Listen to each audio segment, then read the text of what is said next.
இன்னைக்கு எங்க போக போறோம்னா அம்மா உணவுக்கு தான் போக போறோம். ஸோ மறுசீரமைக்கப்பட்டதுன்னு சொன்னாங்கல்ல. ஸோ எந்த அளவுக்கு மறுசீரமைச்சிருக்காங்க அப்படிங்கிறத தான் இந்த வீடியோல பார்க்க போறோம்.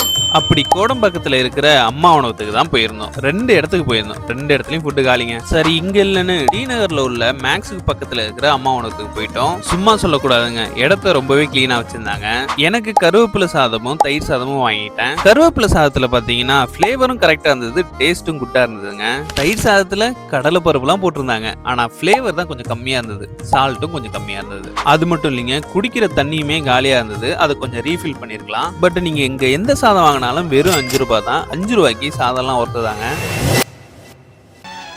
இது எல்லாத்தையும் தாண்டி அம்மா உணவகம் ஒரு ஹோட்டல் இல்லைங்க. சென்னையில வேலை தேடி வரவங்களுக்கு ஒரு வரப்பிரசாதமே அதுதான். இது அவங்களோட எமோஷனும் கூட. இந்த அம்மா உணவகத்துல பாத்தீங்கன்னா ஃபுட்டும் சரி, ஆம்பியன்ஸும் சரி சூப்பராகவே இருந்தது. நீங்க சென்னையில வேற எங்கேயாவது சாப்பிட்டுருந்தீங்கன்னா ஸோ அதை கமெண்ட் பண்ணுங்க. அம்மா உணவகத்தை ரினியூவல் பண்ணதுக்கு கவர்மெண்ட்டுக்கு தான் தேங்க்ஸ் சொல்லணும். பாய்.